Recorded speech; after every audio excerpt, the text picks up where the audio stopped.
Alright, so this is my tipcast analysis of Emily Dickinson's poem, Because I Could Not Stop for Death. So step one of a tipcast type of analysis is determining what you think the title means before you read the poem. So I had two thoughts on this. The first is that I was thinking of someone who's maybe on their deathbed and that they lived a really, really busy life. They never stopped for death. And it might be a poem about how they regretted that they didn't stop and slow down because they realized that life was short.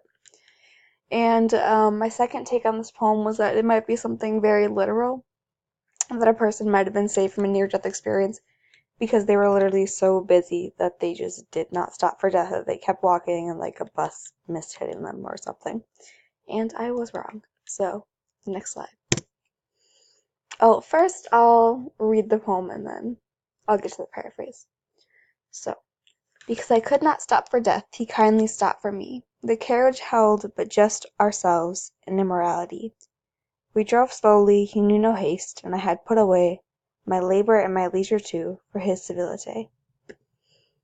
We passed the school where children strove, at recess in the ring. We passed the fields of gazing grain, we passed the setting sun. Or rather, he passed us. Dews drew quivering and chill, for only gossamer my gown, my tippet only tulle. We paused before a house that seemed a swelling of the ground. The roof was scarcely visible, the cornice in the ground. Since then 'tis centuries, and yet feels shorter than a day. I first surmised the horse's head were toward eternity. Alright, so let's go back and analyze that. So this first stanza is pretty simple. Basically just, even though I did not wait for death, he came for me anyway. In the end, it was only death and I forever, just ourselves and immorality. Immortality. Wow, big difference. The next stanza, a little more complex, not super complicated. We drove slowly, so we weren't in a rush. I stopped the things of my life, like work and pleasure, labor and leisure, because death had come for me, and that's the civility part of it. Next, Death and I rode past school, where we saw children playing in fields of grain while the sun set. All pretty straightforward, basically just looking back on her life. And this next part is where it gets kind of tricky. Or rather, he passed dust refers to the sun, so actually the sun passed death in the speaker. The dew made the speaker cold, because gossamer is a thin light fabric, so that's what her gown is made of, and her scarf was only tulle, so both light fabrics. The dew made her shiver. It's a little bit of a tone shift here. Next, we stopped in front of a house that seemed to come right out of the ground, which is a coffin. We could barely see the roof because it was nearly in the ground, so again, a coffin.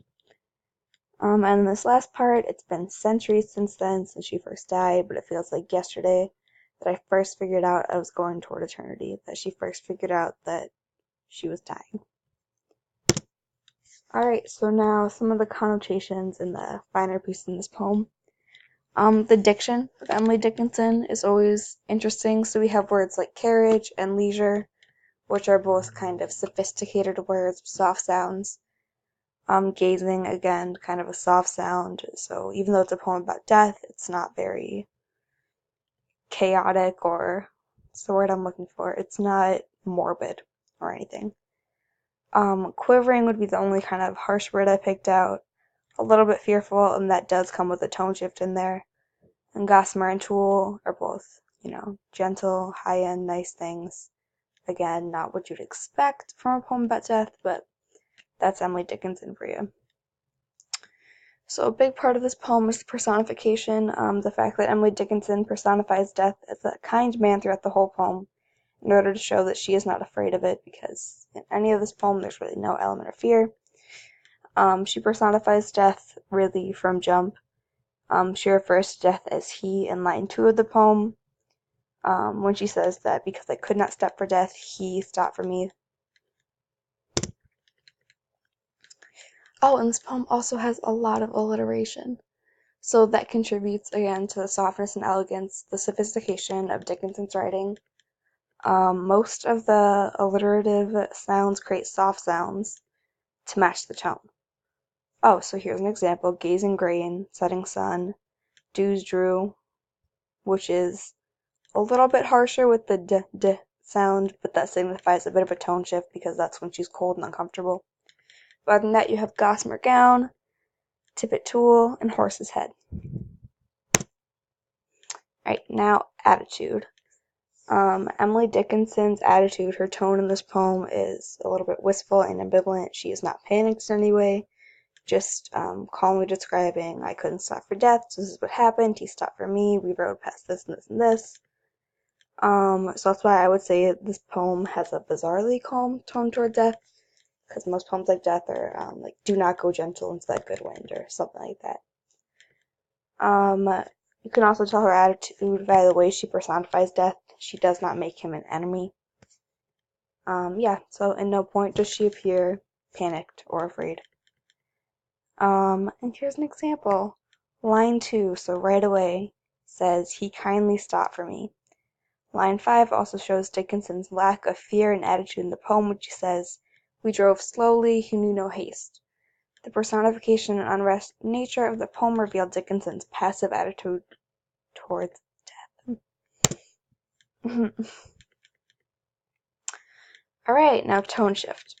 So the most obvious tone shift is between the third and fourth stanzas. So stanzas 1 through 3 are basically just where the speaker is writing along with death and the speaker is describing the scenery. But then in stanza 4, it seems that all of a sudden, instead of, oh, the sun was passing, the sun passed them. The phrase or rather indicates a tone shift.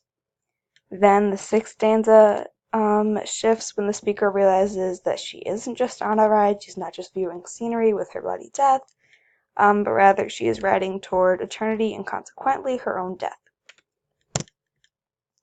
So, title revisited after my initial thoughts, where I assumed this poem would be about something very hectic and busy, some kind of physical thing where the person just could not stop. They had so much to do. They did not have death in their minds. I wasn't really right, but in some ways you could make the connection. Basically just the first two lines, because I could not stop for death, he kindly stopped for me. That would indicate someone that's busy, but not on this intense and hectic level. So the tone of this poem is not hectic, which is the main point I'm getting at, and there's no hint of regret at slowing down more.